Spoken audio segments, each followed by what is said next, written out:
Report. Okay, so what's the literal definition of journalism? When you look it up, what's the definition that you get?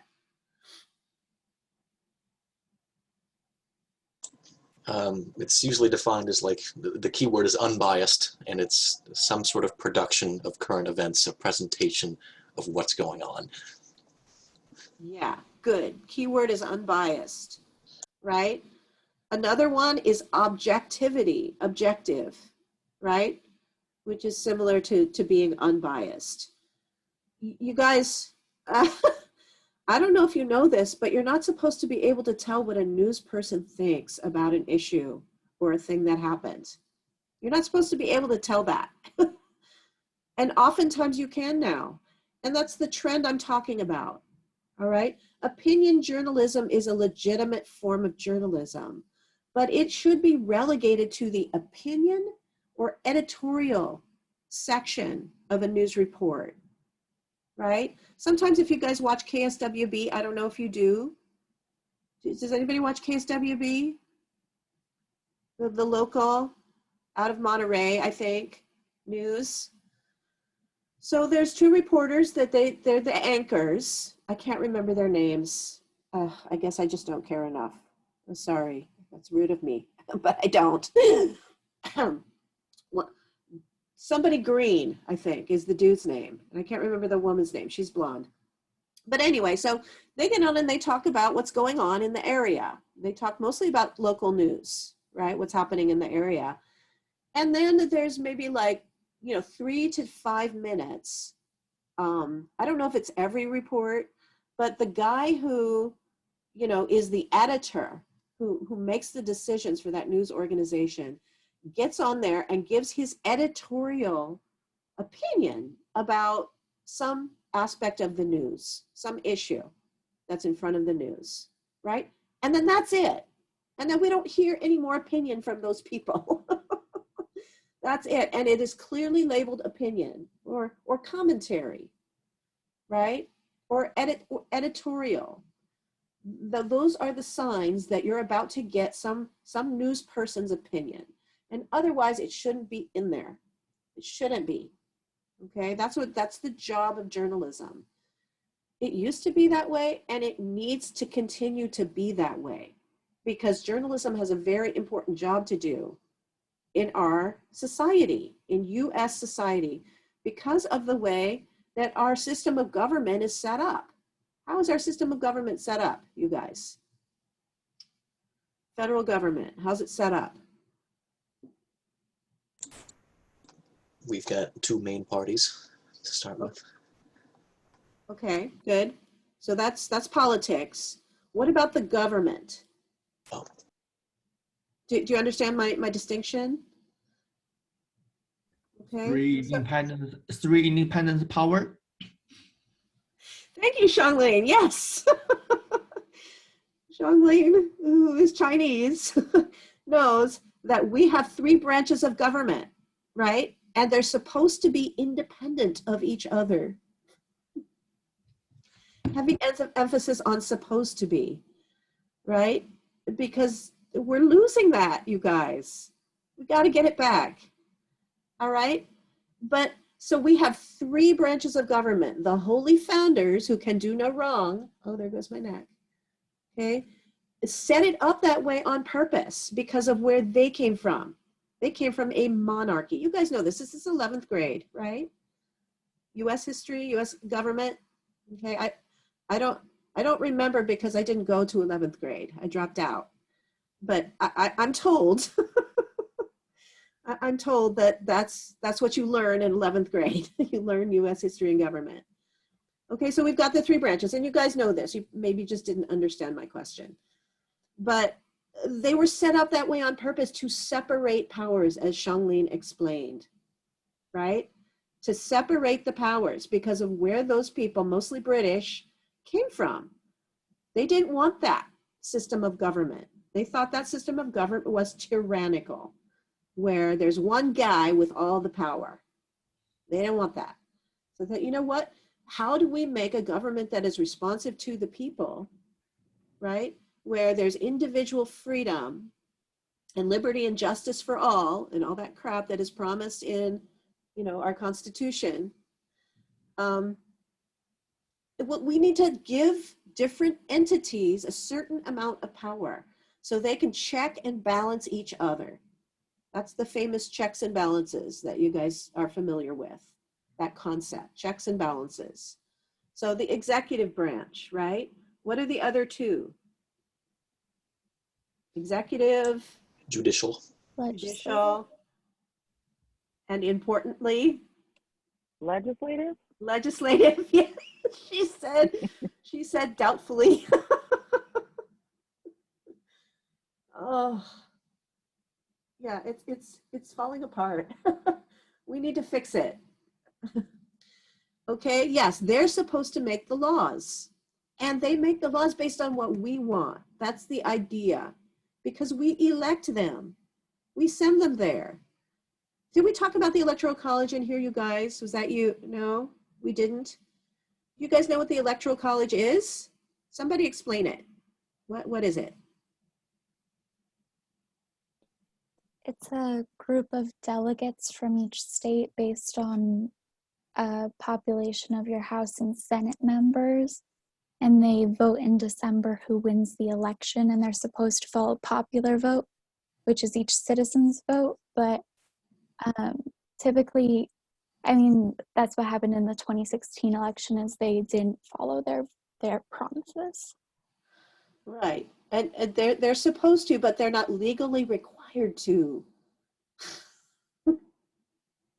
Yeah, I don't know how you guys feel about that, but it shouldn't. And this is for the president. This is why I brought this up. I'm not going to rant, I promise, about voting, which I know all of you are going to do, right? You're all voting, I know. And you're not going to let anybody tell you your vote doesn't matter. Yes, they nod their heads dutifully. Good. Because even though your vote doesn't matter for president as much as it should, the only way to change that is to vote. You have to vote for people who say they'll change that. You know, and if there are no people running who say they'll change that, then the people who win have to get pushed by us. They're supposed to do what we want, right? But they're not going to if we don't make them.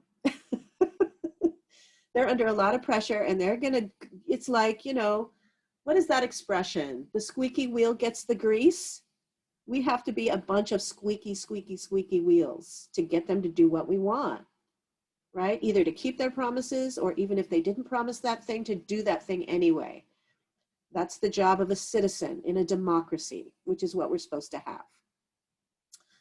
All right, so those branches of government are sometimes referred to as estates. This is from British, because they didn't get rid of their king, but they did establish a parliament. So to sort of separate power. And they talk about the different branches of their government as estates. So we sort of adopted that. Okay, we have 3 estates in our official government, which brings us to this term right here, the 4th estate. What's the 4th estate, you guys? I put refers to the press and news media and the ability to frame political issues. Yes, the 4th estate is a term that refers to the press in this country because of the way our system is set up. The press has a very, very, very important job to do in our democracy. Okay, and so it is referred to on the same level, okay, as the other 3 estates. It's called the 4th one because its job is as important as the other 3, right? In a representative democracy, which is what we're supposed to have. We can't do our job as citizens unless the press does its job. Just informing us, not manipulating us, not pushing a particular political viewpoint over another, right? Just tell us what the facts are, right? What the known facts are about something that happened. You can report on political viewpoints if you're going to be a good journalist, if you're going to have journalistic integrity. You can tell us what the viewpoints are. You can invite people with political viewpoints onto your show to talk about their viewpoints. But we should not know what the reporter, what the news person in that scenario thinks about the issues or the candidates. And that is clearly not the case with Fox News, is it? That's not the case. Okay, so that's journalism and fourth estate. And I was going to say one more thing about the Electoral College, and that is that's for president. So we don't have one person, one vote for president, but that can change if people vote. We do have one person, one vote for our elected representatives who are supposed to go to Congress, not Senate, but the Congress people. They go to the House, right? And we have Congress people in the number based on our population. So we have lots of them. California has a lot. So it has a lot of power in the House. You know, maybe we should change the rules about the Senate. I don't know why Wyoming has 2 senators and we have 2. I don't know. That doesn't seem to make sense to me. But, you know, the Holy Founders put the Electoral College in place because they were afraid of a real democracy. They did not want the people to have too much power either. Because they were afraid of mob rule, right? And the uneducated masses making decisions. You know, and maybe there's some basis for that concern. I don't know. All right. But anyway, so that's journalism and that's the fourth estate. Okay. Now, what about obfuscate? What does obfuscate mean? It means to bewilder and kind of confuse or muddle information. Yes, right? Thank you.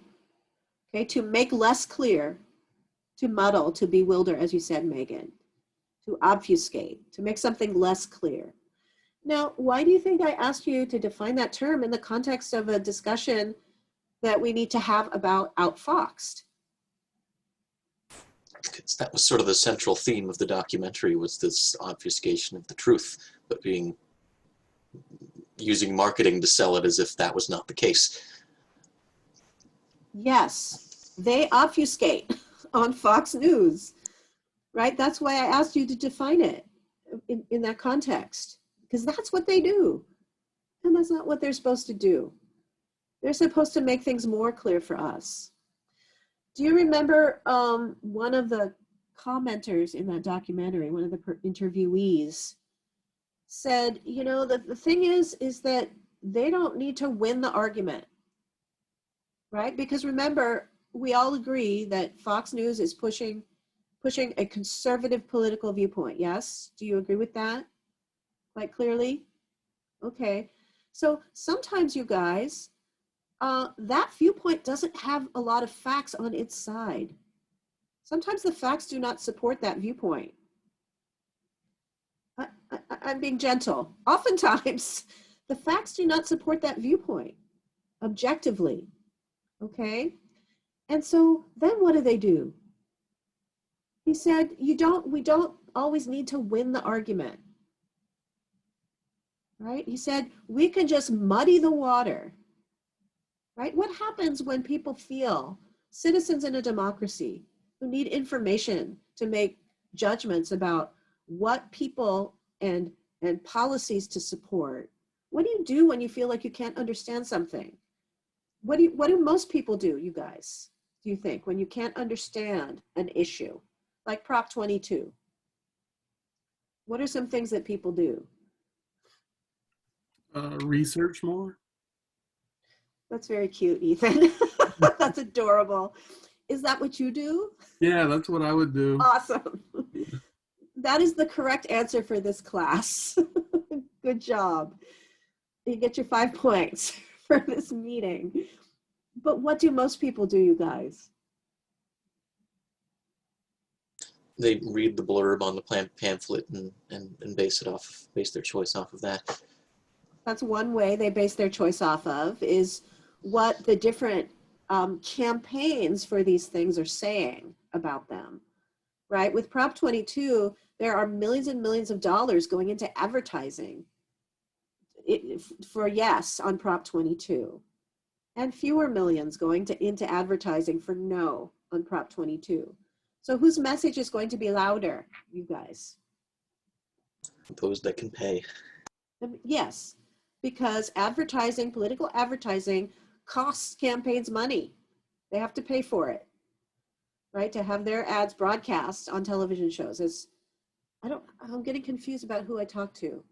Yeah, I don't think that was you guys. That was my other class who's 1 week ahead of you. I was about to say, as we discussed before, but I don't think we did. Okay, they have to pay to get their ads on. All right, and that's how it works.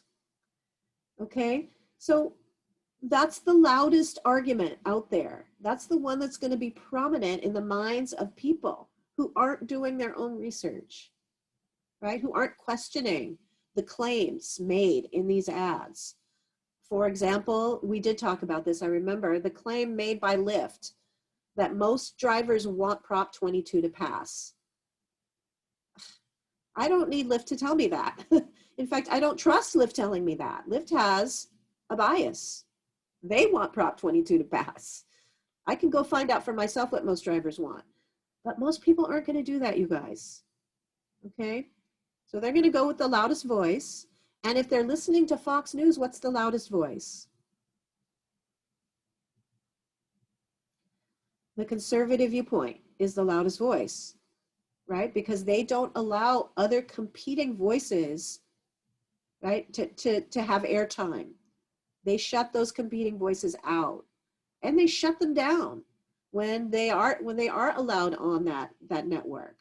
They get shouted down and shut down. Remember the scenes where cut his mic and, you know, the lights go off on one guy. You know, they're not being subtle about it. They're not trying to hide their bias. They are trying to mislead their audience, though, by calling themselves fair and balanced. They are nothing of the sort, as the documentary says. Okay, so that's one thing, is they go with the loudest voice, right? What's another thing people do when they feel like they cannot understand a complex issue?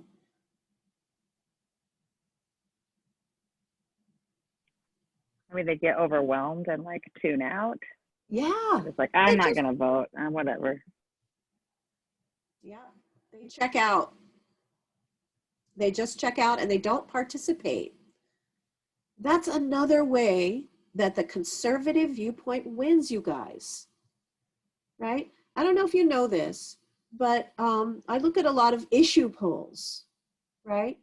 And most people support issues and policies that are labeled as liberal. Okay, most people support abortion rights. Whether or not you do, that's what most Americans support. Most Americans support gun control, you guys.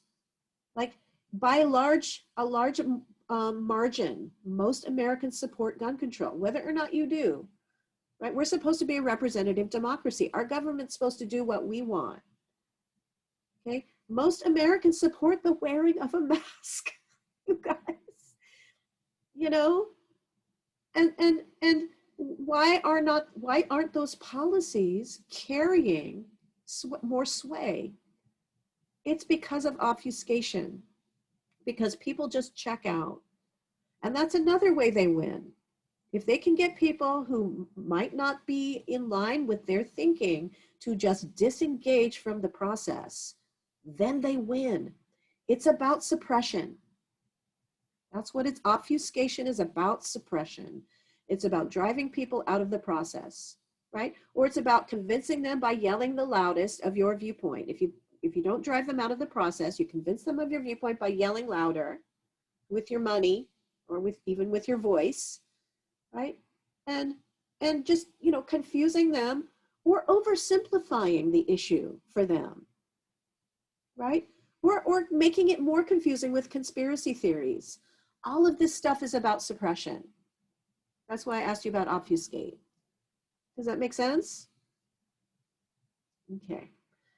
All right, what else? Echo chamber, let's talk about that. Echo chamber, echo effect are two different ways to refer to the same concept. What is it? I wrote, when a person only gets opinions or information that reinforce or reflect their own. It can also create misinformation and confuse one's perspective. Okay. Yeah, and they get that because of an echo, right? And what does that mean? The example I had was they had those kind of clever, like, quick cuts of Fox News saying the same thing over and over again, like some people say, or what was the other one with Carrie, flip-flop. Yeah. You know, just saying that over and over and over again until you can't get it out of your head. They're echoing Yeah. themselves. Yeah. So the repetition, that's what that's why it's called the echo chamber, because you're hearing the same thing over and over, the same talking points over and over. Richard Clark goes on Jon Stewart and talks about this. Richard Clark, who wrote the book critical of the Bush administration's invasion of Iraq, right, is being interviewed by Jon Stewart and talking about how people on Fox News are repeating the same things about him over and over, right? And that's across a range of programs on Fox News. And then you also get this on a range of different networks because of the Fox effect, you guys. What's the Fox effect?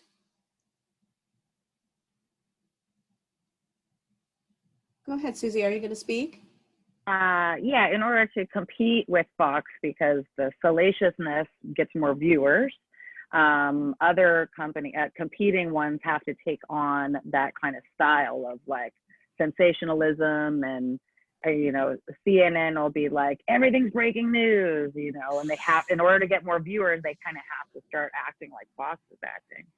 Yeah, and they have their crazy graphics and stuff and their sounds like Fox does. Those are framing techniques, okay, to increase the interest, or, which is a nicer way of saying sensationalize. Sensationalize is more extreme, but increase the interest of their programming so that people want to watch.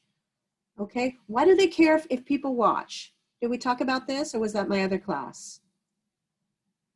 We did? You're nodding, that was my other class? Yes, that was my other class.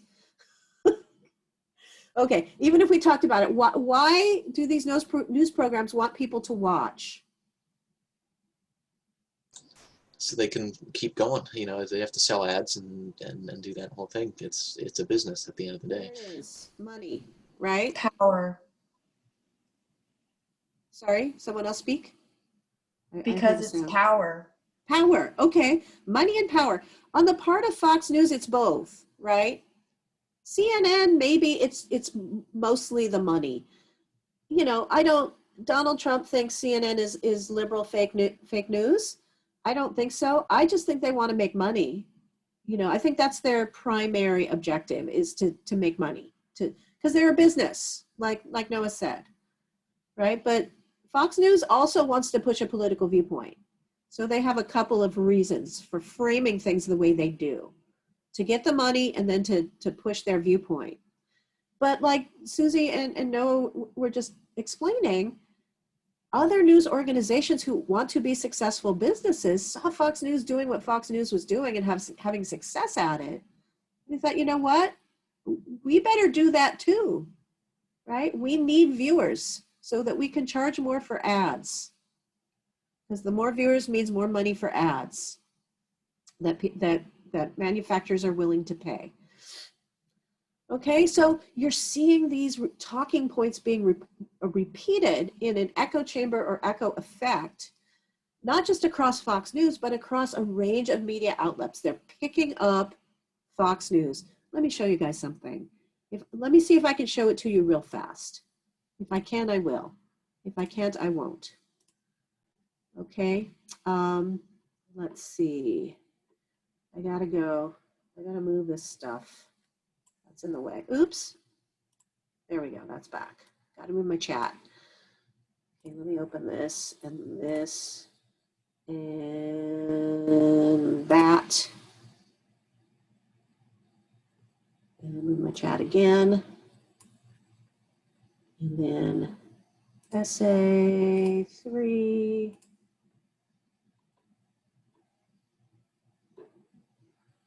Can I find it? Can I find it? By the way, these are Jon Stewart on Crossfire.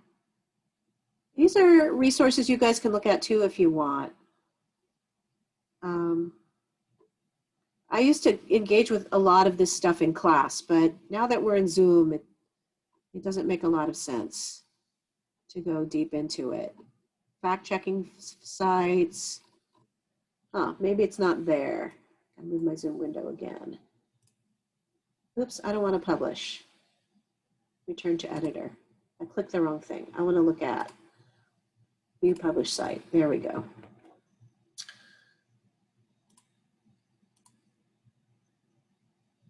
Okay, I think it's here.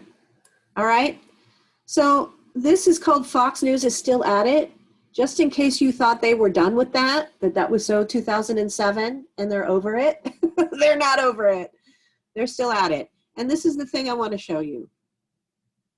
I'm assuming you guys don't watch Fox News. Maybe you do, and you already know that they're still at it.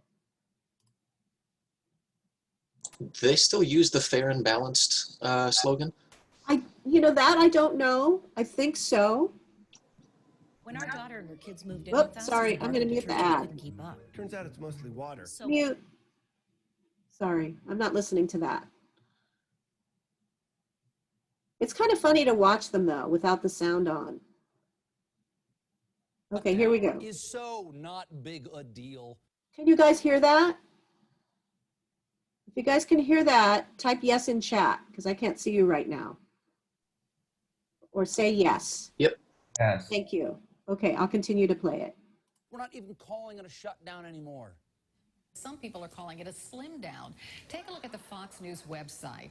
That's CNN, the most trusted name in reading other networks' websites.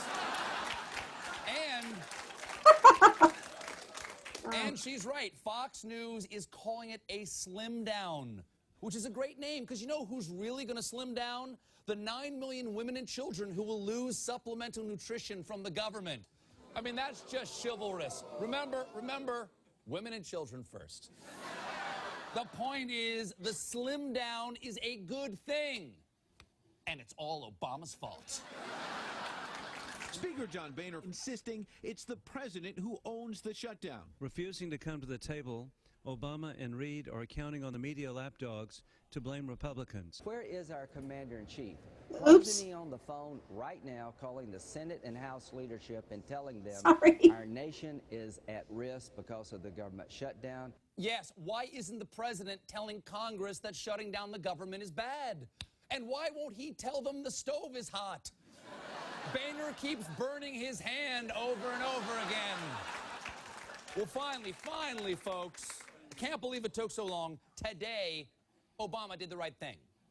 Just within the last hour, we learned that President Obama invited congressional leaders to the White House this afternoon for a meeting to discuss the shutdown. But we got word just a couple minutes ago. This is via a tweet from the White House press secretary saying POTUS invites Senator Reid, Nancy Pelosi, McConnell Press, and Speaker Boehner to the White House later today to discuss the need to reopen the government, raise the debt ceiling, all of that. Okay, great. Now, both sides can work out a compromise. Obama can give some concessions, and the Republicans can accept his concessions. It's a two-way street. As long, and this is important, as long as the Republicans don't blink.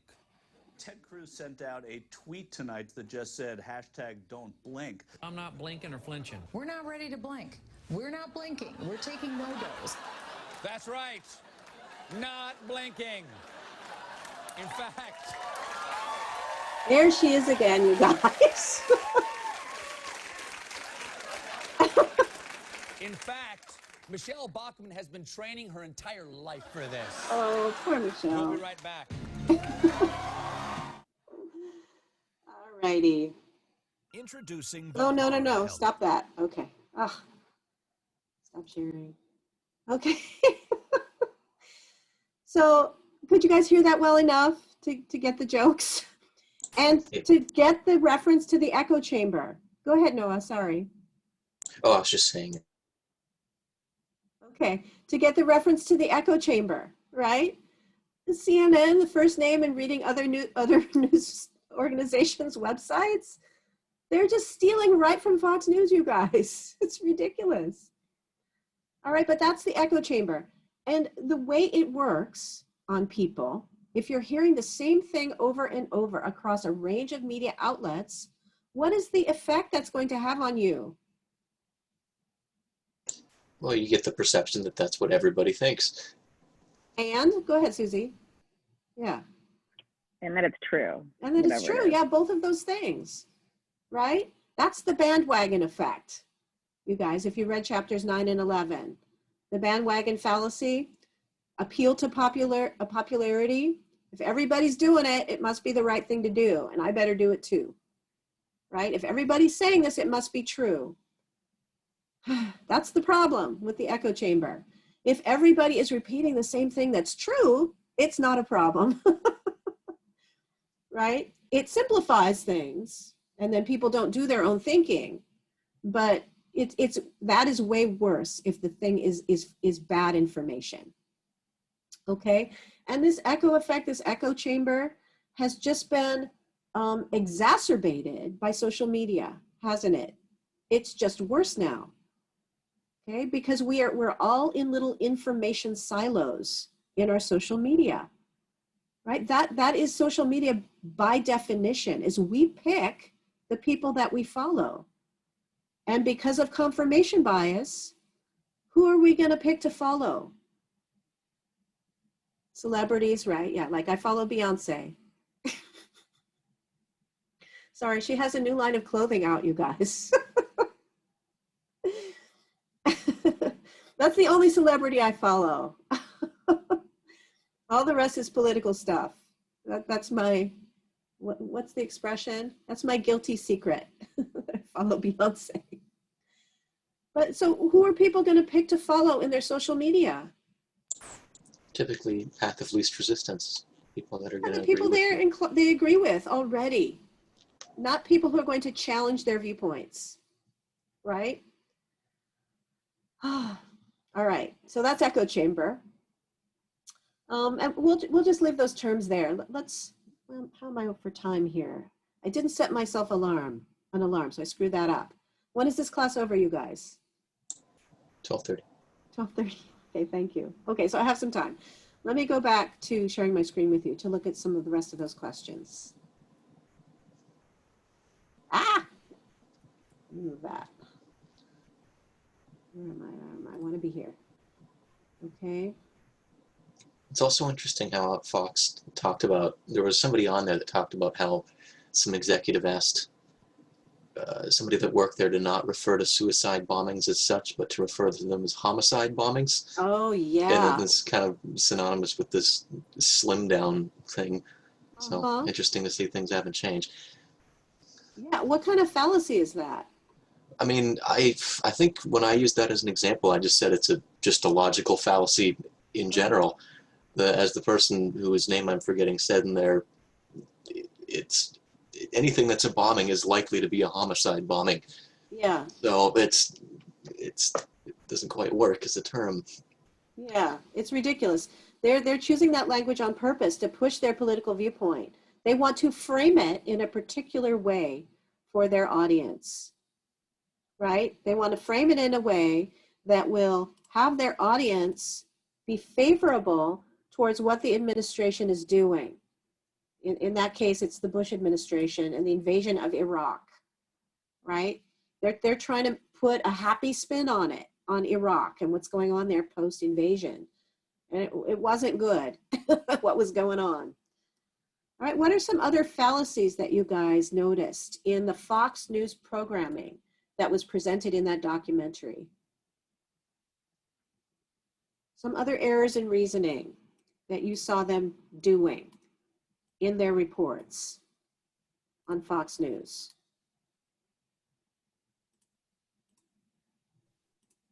They used a lot of appeal to force and personal attacks to anyone opposing the sides, even just with them cutting mics and the whole shut up, you stop talking.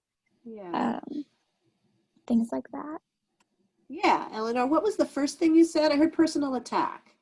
Oh, ad baculum, like appeal to force. Say that again. I didn't quite get it still.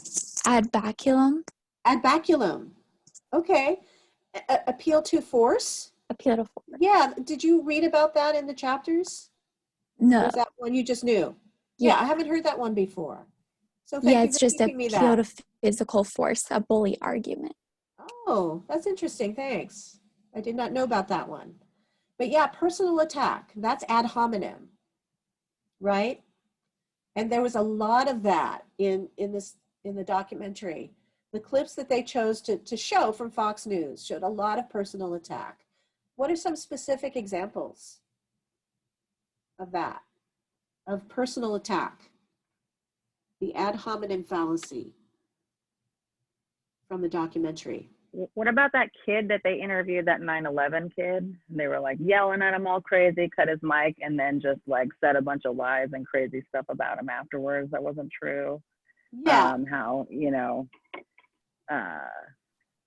just attacked his character and wouldn't let him talk, and definitely just attacked him personally. Like your father would be you know, mad at you for having this opinion and whatever. Yeah.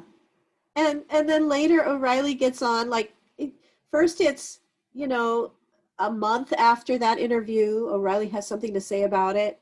And then like 6 months after that interview, he says something else about it.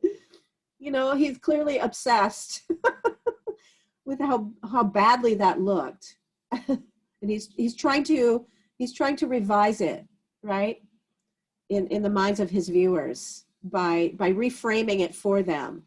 And he's lying about Jeremy Glick, the kid that he was yelling at. So like Eleanor said, that's ad baculum. He used force to try and intimidate his guest, right? And then after that, he attacked him personally. Right? So the ad hominem attack is about not engaging with a person's argument. And O'Reilly refused to engage with Jeremy's argument about our government funding the people who brought down the towers in New York. We supported them when we thought they were going to be on our side. We gave them, you know, support for their training and weapons and the whole 9 yards. Right? And they used that stuff, presumably, to attack us. But O'Reilly doesn't want to engage with that argument. Instead, he wants to accuse Jeremy of accusing Bush of attacking the towers, which of course that guy never said that Bush did it, right? He said our government just supported the people who did. So that's an ad hominem attack. That's an example. What's another one? There was a lot of conflict of interest. Pardon me? There was a lot of conflict of interest. The one that really stood out to me was where the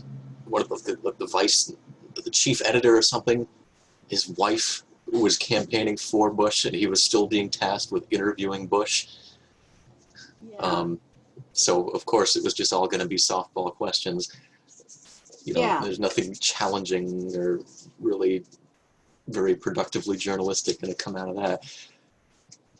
Yeah, and they didn't even think there was anything wrong with that.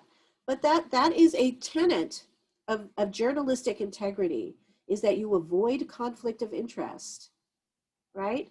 Somebody else should have interviewed George Bush instead of the guy whose wife is working for his campaign. Okay. What are some other personal attack examples that you guys noticed in the documentary? They tried to make John Kerry French. They tried to make him French. They kept saying, oh, he's in France skiing, right? He's doing these other things that French people do. You know, he's not a proper American man, right? He's not doing masculine things like Teddy Roosevelt, I guess, right? You know, and that's not engaging with John Kerry's argument for why he should be president. That has nothing to do with whether or not he's qualified to be the president of the United States. So they attack him personally instead because they can't engage with the argument. It's like obfuscation that way. That's what, you know, when you can't win the argument by engaging with it directly, right? You deflect or you distract, or you try to. And that's the job of fallacies. That's how they function. So what are some other fallacies you guys noticed? There was a lot of like this. Oh, go ahead. Oh, sorry, Susie. I was just finishing my question, but you go ahead. One thing I saw was the use of the urgent music for like non-urgent matters, which was a red herring. Okay, good. Okay, interesting interpretation of that. Yeah, I hadn't thought of it about it that way before, but you're right. Okay, that's intended to distract. Hey guys, look at this, right? This is really urgent. Whether or not J-Lo and Ben Affleck are still a couple. That's soft news, by the way, just in case you were wondering. Okay, not hard news. It shouldn't have the Fox News alert on it. Okay, Susie, you were going to say something. Go ahead. Yeah, I was just gonna say about the whole like people are saying thing, which is like so overused to this day, and Donald Trump says it all the time, which is definitely like are they used as like it them getting around it being opinion, right? The journalists can be like, well, people are saying, not me, of course, like I'm a journalist, so people are saying, but it's also an appeal to bandwagon because you're like, oh, people are saying this, like everybody must be saying this and believing this, like, is this something that's true? And you know, I should be believing this. And so I've seen that so much on Fox News used and so much by Trump. Just they say people are saying still like every other sentence. Like this is something that you should consider, to throw out things that are completely ridiculous with no responsibility, right? Because they didn't say it, just people did, you know? Yeah, they did. It's not sourcing. And the documentary says this. It says, you know, the idea with journalism is you're supposed to source things. You're supposed to say what your sources are. Right? And some people say, right, is an appeal to false authority as well, right? These things can be misleading in multiple ways, but usually there's a dominant thing that a particular fallacy is doing, and so it should have that label, the thing that it's doing most, right? Like the personal attack of Richard Clark, right? Remember him, the guy who wrote that book about, I mentioned him earlier in this meeting, that guy who wrote the book critical of the Bush administration's invasion of Iraq. Rather than engaging with any of his arguments in that book, the people on Fox News just attacked him personally. And there were other things that they were doing that are errors in reasoning too. But that was really the main one, right? And some people say is a classic appeal to false authority, right? Even it's bandwagoning too, right? What are some others? Do you guys want to try raise your hand if you're afraid to speak because you don't want to talk over somebody? We can do raise your hand, which is that little tool you have in Zoom. You don't have to. There's a lot more, you guys. False analogy, did you see any of that in the documentary?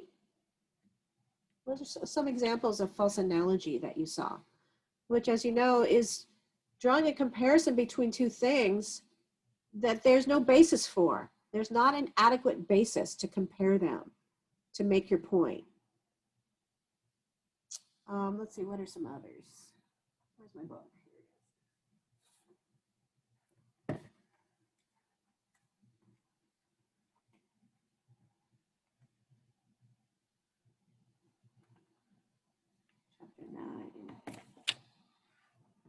Yeah, so I'm looking at 260 about appeal to false authority, where it starts on 259, appeal to false authority. And it's got some people say in italics there, right? Doctors say, experts agree, inside sources, where you don't name your source. You just appeal to them without naming them. So that's what makes it false. Bandwagon is in there too. Yeah, bandwagon is a variety of false authority, the book says. Okay. Poisoning the well, they do a lot of that. A lot of poisoning the well on Fox News, right, you guys? Okay, what other things did you guys write down for fallacies that you saw? One I wrote down was a false dilemma. And I found it when, well, he was known as Anonymous 2, but when he was trying to leave Fox News was like, you're either with us or you're not, and you're against us. And they were pressuring him to stay. And I kind of saw that as being a false dilemma because there was other options he could have chose from. Yeah, yeah. But they set it up that way to intimidate him, Yes. right? Susie says cherry picking, Iraq positive coverage. But yeah, that false dilemma that you cited, Ethan, George Bush said that. He said that. You're either with us or against us about the Iraq war. So that there's no dissent allowed. We're doing this, right? And O'Reilly said that too. Remember, he said, once the war starts, you either support us, right? Or I'm going to attack you. He said something like that. Okay, all right, so, God, there's a ton more, you guys, but we should move on. I mentioned the Fox effect, right? What is that?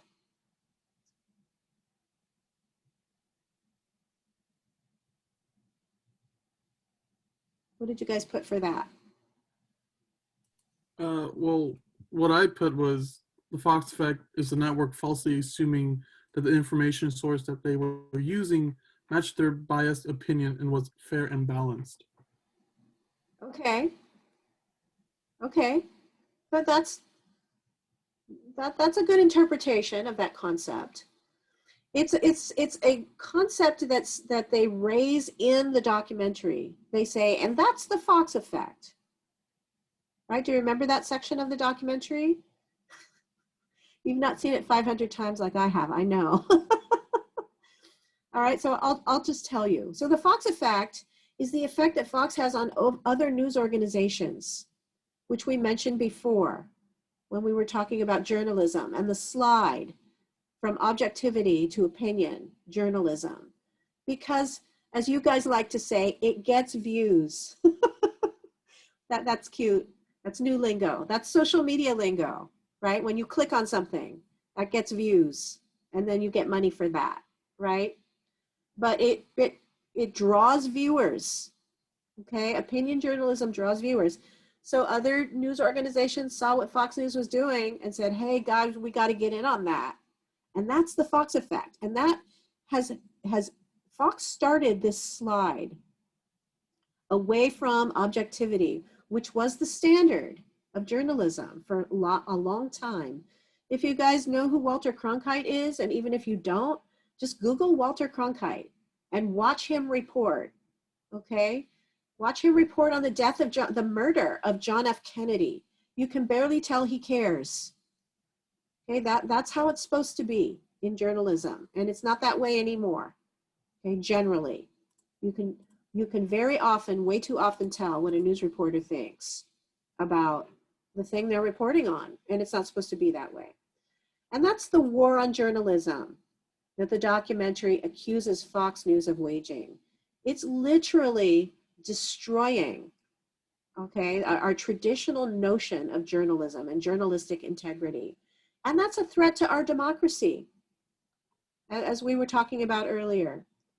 And that's this question right here, right? Because we can't be a democracy the way ours is set up unless the news or media does its job to inform us objectively. Okay? And this is asking you guys about framing techniques, all right, which I'll talk about in a minute here. All right, so we sort of touched on miscellaneous critical thinking concepts. All right, we touched on this. And let me close this now. All right, let's see. This is right here. This is the page in your chapter 7 that deals explicitly with news framing, that explains what it is. All right, and presumably you guys read that and answered a question about it in the quiz. Oops, I don't want to download it. I want to minimize. Okay, but I want to talk to you guys about what's coming up and then talk to you about Essay 3. Okay, this is an article that you guys need to read and answer questions about in Canvas. All right, and this is about picking your topic for Essay 3 and Research Project. That's what RP means, Research Project. Okay, and this is about source reports that you're going to write on the first 2 sources that you find for this project. Let's talk about this one first.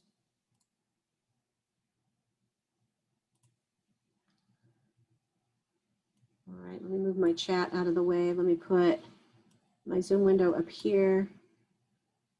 All right, so this is 6.10, submit your proposed topic for Essay 3. All right, and this gives you instructions for the criteria you should apply to picking a topic. You need to pick a topic that's national, hard news, and current. And this explains those things. These are also explained in the assignment sheet.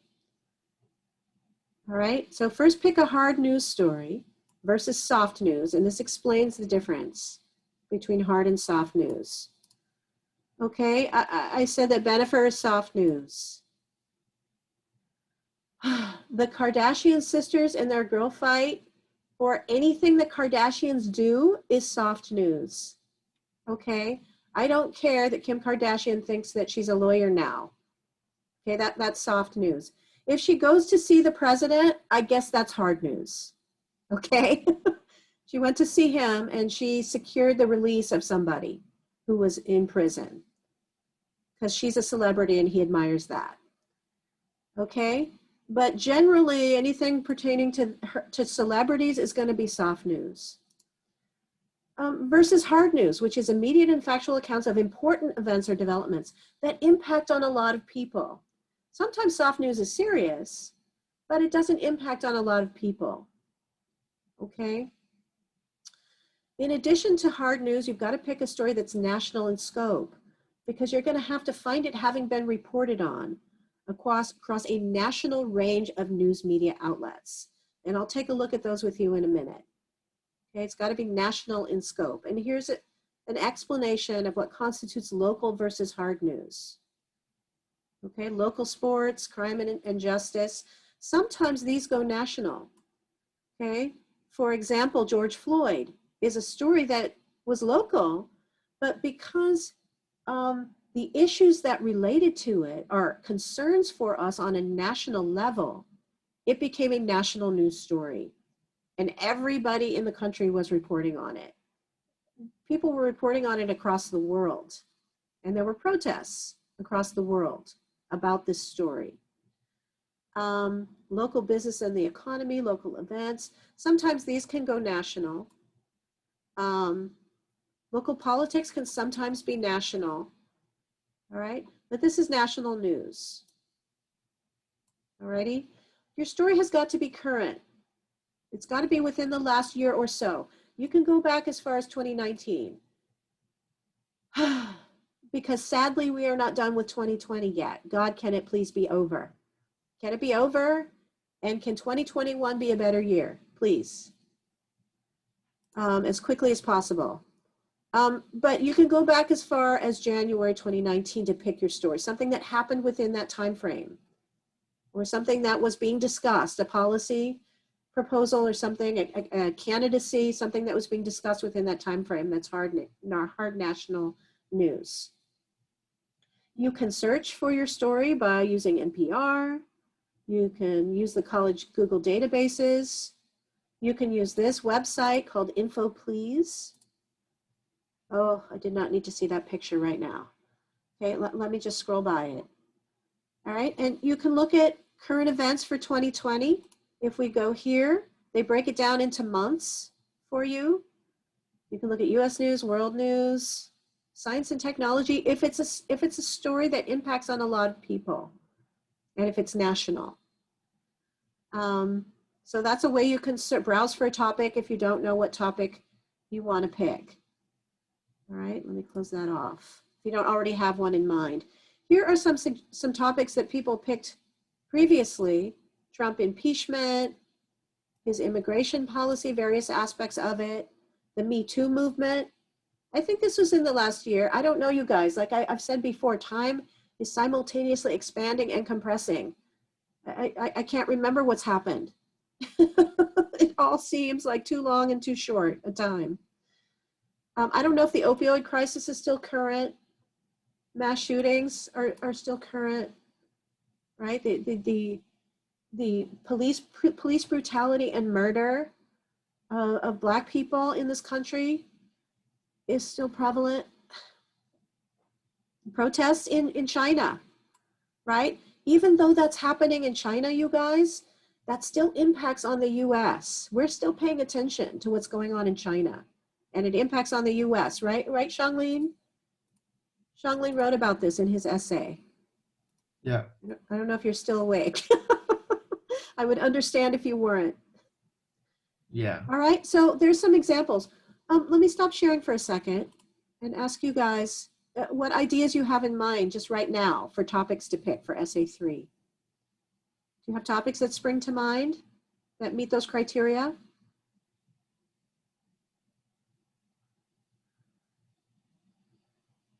No, nothing, no idea whatsoever?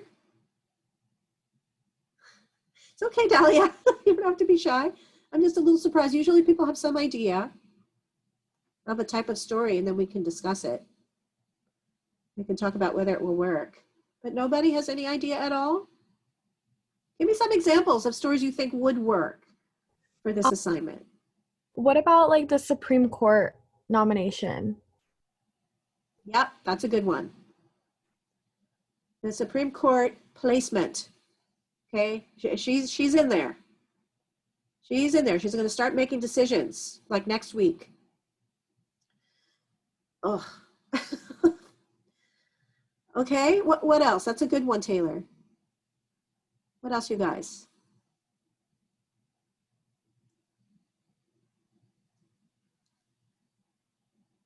No idea? Okay, but do you understand the criteria? That's why I'm asking, not to put you on the spot, but just to test it, to make sure you guys understand how to make your choice. Okay? All right, let me share my screen again with you, and then we can move on to the next thing I need to talk to you about, which is, and then you just submit that choice to this assignment. That's all you need to submit here, is just your topic. Okay, let me close that. And then this one. Okay, let me look at the assignment sheet with you. Where is it? There it is. I got 10 minutes, 12 minutes. I'm keeping track.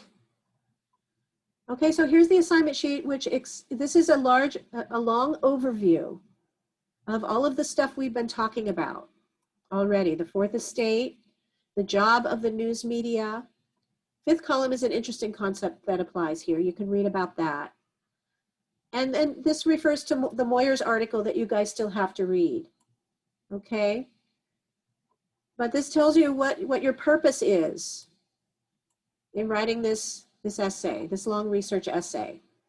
You're trying to discover as a citizen in this democracy to what extent you can find clear, objective, useful information on an important topic and learn what you need to know from the US news media in order to make good judgments about how to exercise your power as a citizen, which is voting and other stuff, okay? So it's gonna be 8 to 10 pages in its final draft, and the topic has to be approved by me, okay? Which we talked about already. You're gonna cite a minimum of 10 sources. These are the source requirements. All right, and to do the research for this, okay, you need to find one news report from each of these categories.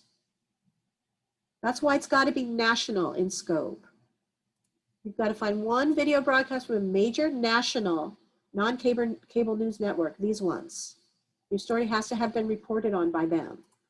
See, cable news, online magazine, you looked at some of these for that viewpoints exercise.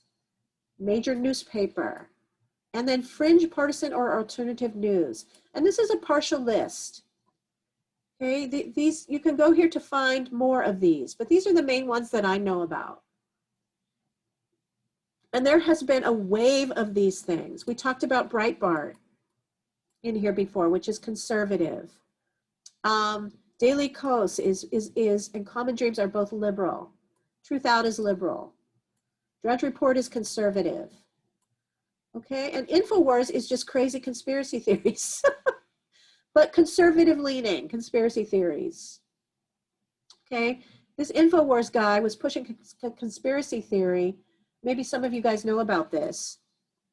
One of his conspiracy theories he got in a lot of trouble for was that Sandy Hook didn't happen, that those little children and teachers that were murdered at that school in Connecticut was all a hoax.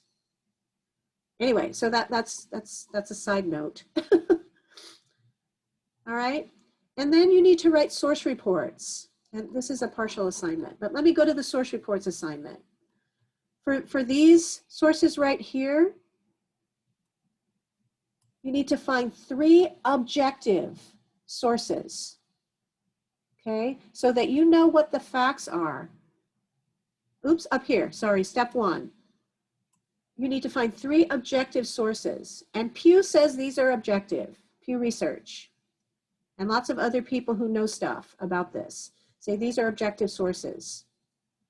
And then you're gonna write a report on 2 of them for your source reports.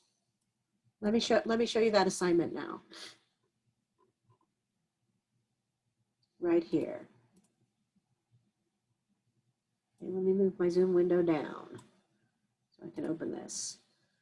Okay, and here are the instructions for your source reports. And this is the same stuff that's in the assignment sheet that I just showed you.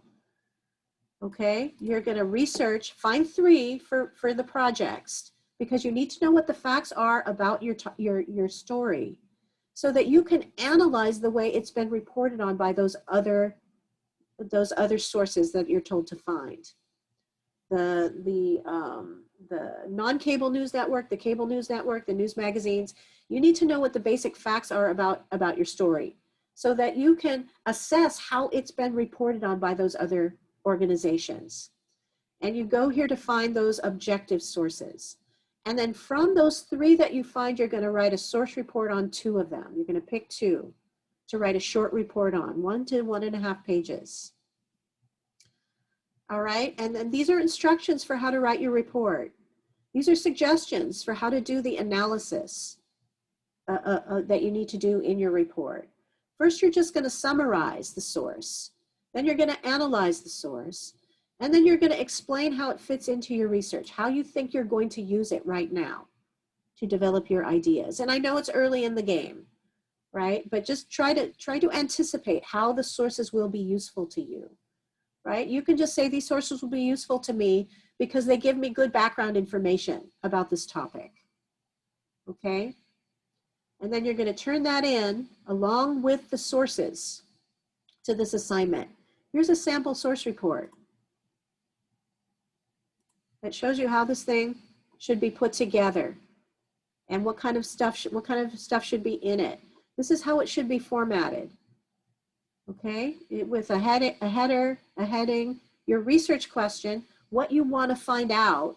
For your research question right now, you can just say, looking for objective information on this topic. Okay, what are the facts about this topic? That's the research question for this particular source report. All right, and then this is a works cited formatted entry for the source that needs to go in your report. Because then when you're finalizing your paper, you can just copy and paste this into your works cited list.